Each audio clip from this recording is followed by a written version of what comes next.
Hi, I'm Nancy Clark. And I'm Anne-Marie Wallace-Phillips. We're the Hospice and Bereavement Coordinators with VO in Oxford, and this is Morning Chats with Anne-Marie and Nancy. Cheers, Anne-Marie. Cheers, Nancy.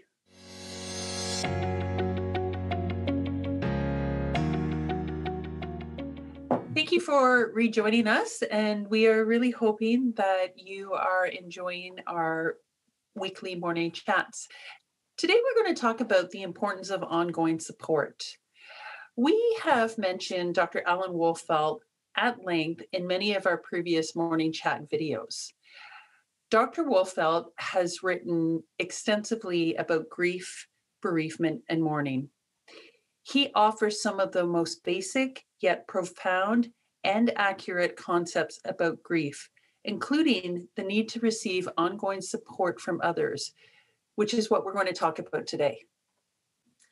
So, Dr. Wolfelt believes that the quality and the quantity of support that you receive during your grief journey and experience will have a major influence on your capacity to heal and how you will move forward through your grief. Yeah. So you cannot, nor should you try to go through grief alone. As human beings, it's just not a natural thing to do. We rely on each other. And drawing on the experiences and the encouragement of friends, fellow mourners, or professionals, including counselors, social workers, is not a weakness, but it's actually a very healthy and very human need. Absolutely. And because the mourning process is exactly that, it is a process that takes place over time, this support remains important through the months and even years after the death of someone significant dies in your life. Unfortunately, and we've talked about this a lot in our previous morning chats, because our society places so much value on the ability to carry on, keep your chin up, keep busy, or, you should be over it by now. Many mourners feel abandoned shortly after the event of the death. Yeah, this whole idea that it's over and done with, and that it's time to get on with your life. Two very common phrases that people who are experiencing the death of a loved one and mourning that they hear frequently. These are the types of messages that really still dominate for mourners out there.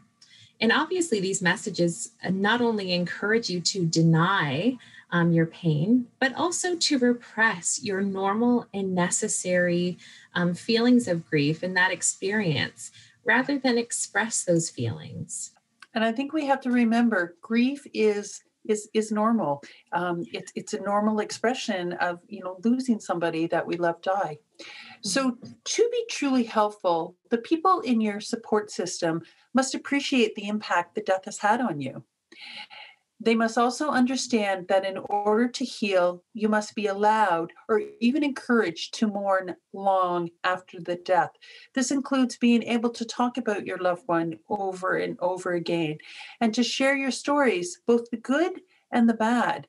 And they must also join you in seeing that grief is not an enemy, something that shouldn't be pushed aside, but rather it's a necessity to be experienced as a result of having loved someone. Absolutely. And many people who have sought support through our groups, in particular, our peer support groups, Absolutely. They continue to attend for months and even years after the death of their loved one. These relationships that are built in groups and built in peer support are very, very important. And many of these members, many of our members we've grown close to, they stay in contact with each other, grow close to each other, and they are building friendships that long last, far longer than the support groups that they attend. Absolutely. And that is so important about, peer support, about the continuation of support throughout the lifespan. So next week, we will talk more about the need for ongoing support, as well as tips that we humans can take away from a flock of migrating geese.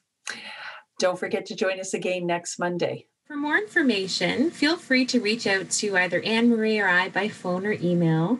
Visit voinoxford.ca or subscribe to our YouTube channel to catch up on more of our Mourning Chat videos. Take care. Thanks for watching.